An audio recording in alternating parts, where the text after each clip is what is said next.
Most men don't realize they're signaling low value until women have already lost interest. You think you're doing everything right, but subtle behaviors, ones you repeat daily, make women see you as less attractive without ever telling you. Here's the truth. Women notice these patterns instantly. They just don't explain why they're pulling away.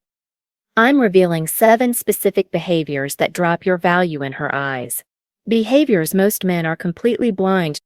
More importantly, I'm showing you exactly how to eliminate each one. These aren't personality flaws you're stuck with. They're correctable actions you can start fixing today. Before we dive in, let me be clear. This isn't about attacking you or making you feel like you're broken. This is about honest self-assessment. And honestly, most men never get this kind of direct feedback. Women won't tell you these things. They'll just lose interest and you'll never know why. What I'm giving you here is the truth about how these behaviors are perceived, not some toxic masculinity garbage or woman-blaming rant. This is practical, specific insight. You're going to get 7 concrete behaviors you can identify and 7 concrete fixes, not vague advice like just be more confident or work on yourself.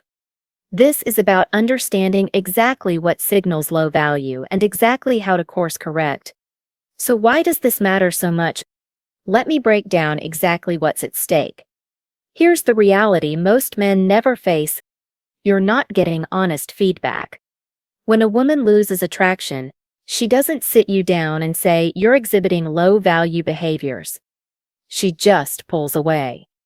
She goes cold. She finds reasons to be busy. And you're left confused, wondering what changed, running through every conversation trying to figure out what you said wrong. But here's what you need to understand. It's rarely one thing you said. It's a pattern of small behaviors you repeat consistently. Each one seems harmless in isolation. Responding to her text immediately. That's just being responsive, right? Rearranging your schedule whenever she's available. That's showing interest. Asking for her approval on minor decisions. That's being considerate. Wrong. Women don't assess value through individual actions. They assess it through behavior patterns. And when these small behaviors stack up, they create a clear picture. This man doesn't have options. Doesn't have boundaries. Doesn't have a life outside of me. Translation: low value. The worst part? Most men double down on the wrong things. They think the problem is external: what to text, when to call, which date idea to suggest. So they focus on tactics and strategies, completely blind to the fact that their core behaviors are screaming low value before they even open their mouths. That's why the same rejection cycle keeps repeating. You can't tactic your way out of behavior patterns that signal low value. Which brings us to the 7 specific signs. Each one includes the exact pattern, why it signals low value, and the specific fix. By the end, you'll know which signs apply to you and what to fix first. Pay close attention to signs 4 and 6. Most men miss these completely. Let's start with the first behavior that's killing your value. Sign number 1. You're always available. Here's the pattern. You respond to her texts within minutes every single time. You rearrange your schedule the moment she's free. You never say you're busy, even when you are. You drop everything when she reaches out. This feels like being responsive and interested. And on the surface, it seems like the right move, showing her she's a priority. But here's what she actually sees. When you're always available, you're communicating 3 things. 1. You don't have anything important going on in your life. 2. You don't have other options. 3. You don't have boundaries around your time. Translation: low value.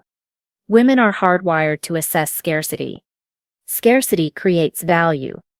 When you're abundantly available, you become invisible.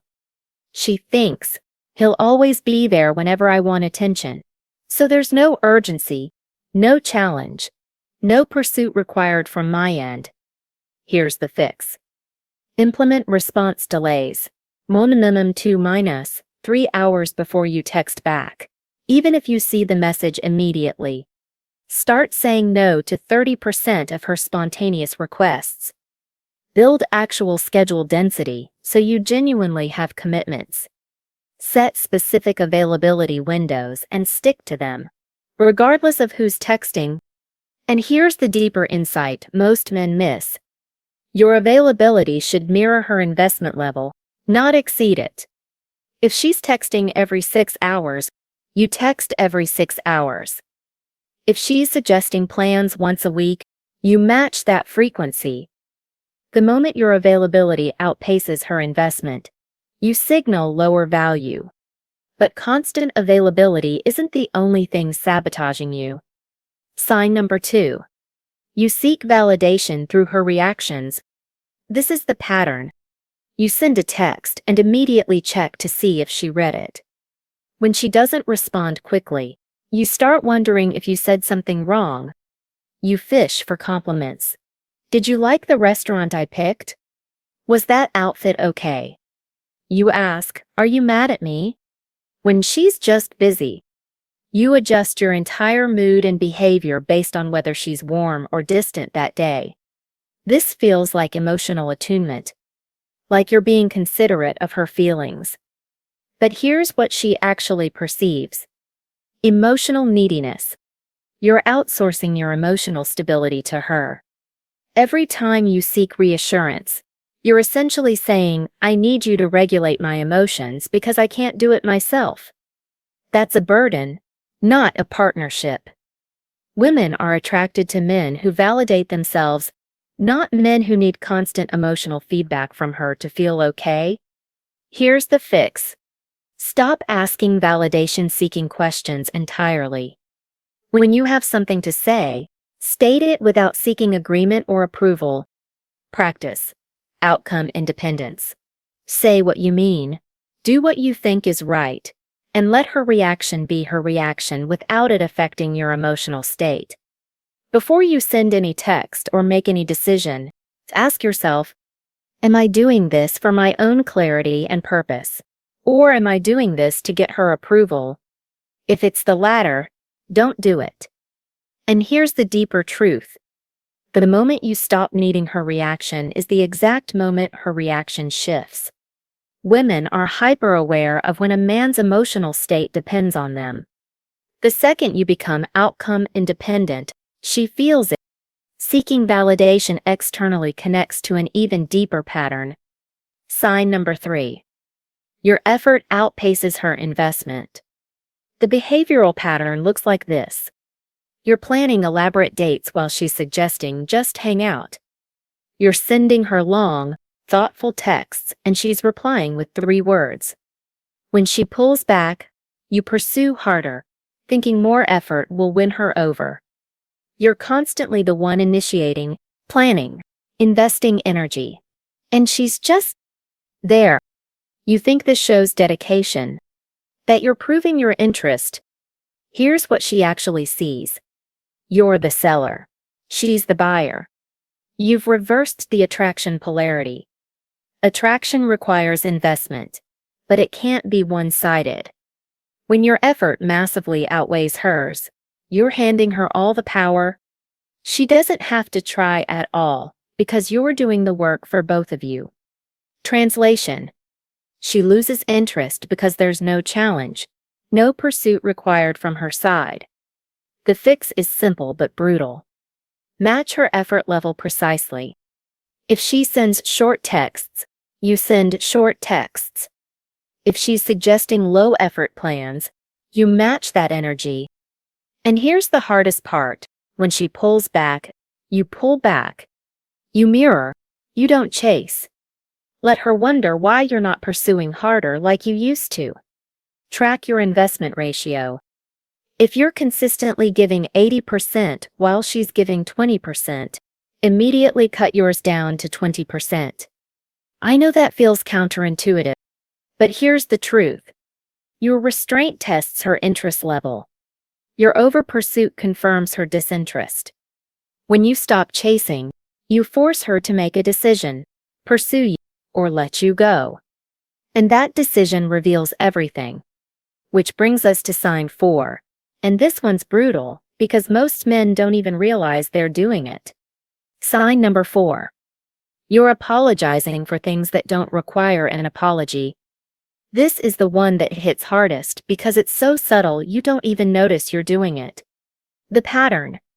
Sorry if this is weird.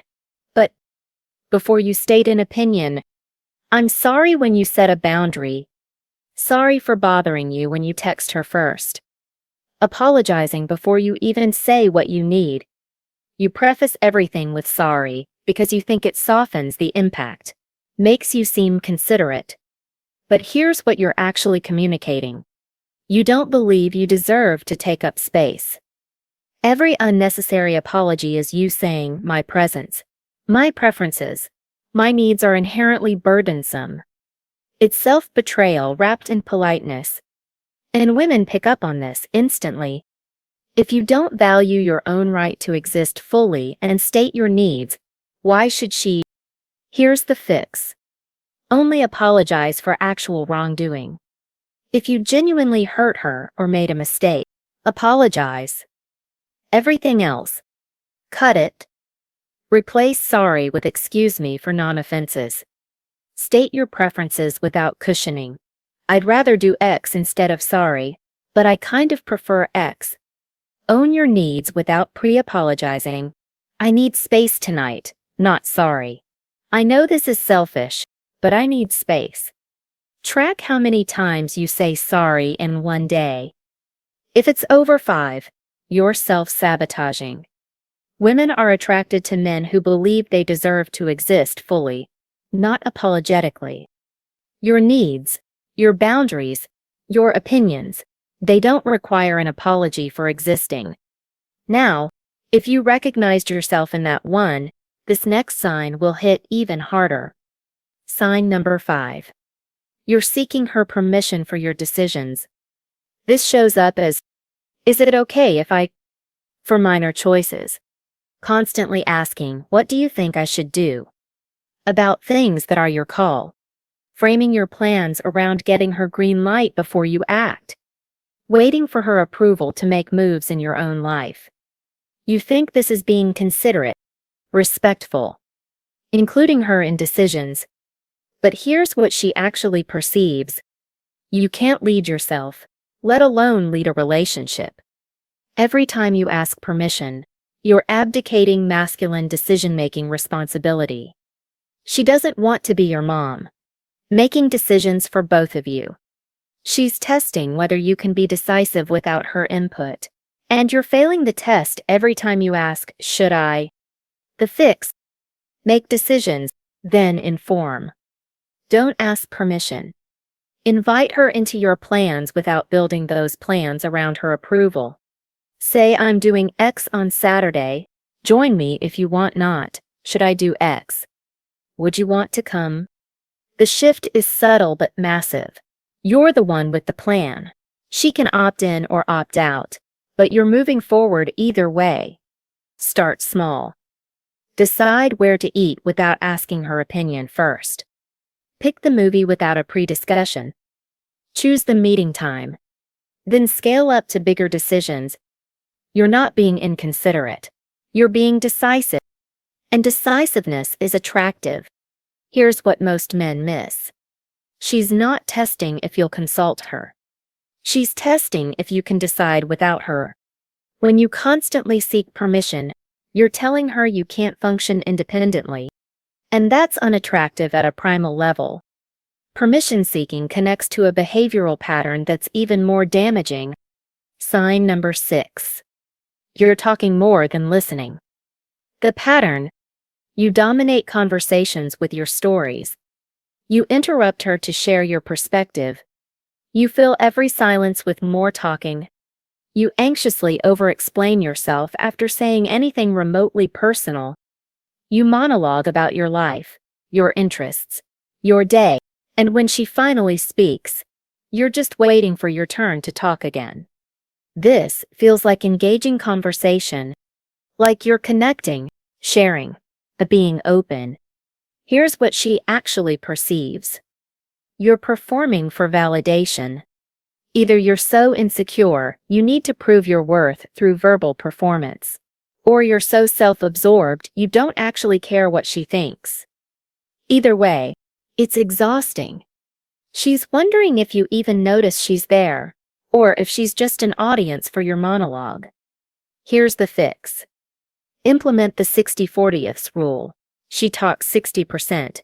You talk 40%. Count who asks more questions in the conversation. If it's always you doing the interrogating, flip it. If it's always you volunteering stories without her asking, scale back. Ask a follow-up question about what she just said before you launch into your related story. Embrace comfortable silences. You don't need to fill every gap with words. And here's the insight. Mystery creates attraction. Over-disclosure creates familiarity that kills it. When you talk more than you listen, you're removing all mystery. She knows everything about you within a week. There's nothing left to discover. Secure people don't need to prove anything. Insecure people overprove everything through talking. And the final sign ties all of these together. This is the root behavior. Sign number 7. You're reactive instead of responsive. This is the root behavior that manifests in all the others. The pattern: you have emotional reactions to her tests, defensive responses to perceived slights. Your mood is dictated by her mood. When she's upset, you're immediately emotionally available, trying to fix it. When she says something that could be interpreted negatively, you take it personally and react from emotion. You can't hold your frame, because her emotional temperature controls yours. Here's what this signals. You don't have emotional control. She can pull your strings. She can dictate your state. You're emotionally governed by her, which means she can never lean on you as her emotional rock. Women test men constantly, not to be manipulative, but to see if you're emotionally stable enough to be trusted. Every reactive response tells her, this man will crumble under pressure. I can't rely on him when things get hard. The fix: pause before responding to anything emotionally charged. 5-second rule. Count to 5 before you react to anything that triggers an emotional response. Separate her mood from your emotional state. If she's having a bad day, you can be supportive without absorbing her emotions. Respond with curiosity instead of defense. When she says something that feels like an attack, try, that's interesting. Tell me more, instead of immediately defending yourself. Your emotional stability is your greatest attractive quality. Your reactivity is your greatest repellent. Women are attracted to men who stay grounded regardless of external chaos. When you master emotional regulation, you become the calm in her storm. And that's when she starts pursuing you instead of you chasing her. So those are the 7 signs. But here's what nobody talks about. Here's the harsh reality, and I need to be direct with you about this. Most men watching this video right now recognize themselves in at least 4 of those 7 signs. Some of you saw yourselves in all 7. Which means, by definition, you are currently exhibiting low-value behaviors in the dating market. That's not an attack. It's an observation based on the patterns you just identified in yourself. But here's what changes everything. The fact that you're aware of it. Self-awareness is the single factor that separates men who stay low value from men who become high value. Most men never get this honest diagnosis. They go their entire lives wondering why women lose interest, completely blind to the behaviors signaling low value. You're not blind anymore. Low value isn't a permanent identity. It's a behavior pattern. And behavior patterns are changeable. Every single high-value man you admire was once exhibiting these same behaviors and didn't realize it. The difference between them and the men who stay stuck. Recognition followed by action. Think about which signs hit hardest for you. That's not a weakness. That's your roadmap. That discomfort you're feeling right now. That's growth knocking. Most men will watch this video, recognize themselves, feel uncomfortable, and change absolutely nothing. They'll go right back to being always available, seeking validation, over pursuing. Don't be most men. You're not a low-value man. You're a man exhibiting low-value behaviors who now has the awareness to change them. That awareness, that's the ultimate masculine strength. Use it. So what do you do now? Here's where it starts. Which of these 7 signs hit hardest for you? Which one made you go, oh no, that's definitely me? Have you noticed women losing interest and now you realize which behaviors might be causing it? Drop your answer in the comments. I read every single one, and I'll reply with specific guidance for your situation. This isn't just content to me. I'm building a community of men who are committed to genuine self-improvement, not surface-level tactics.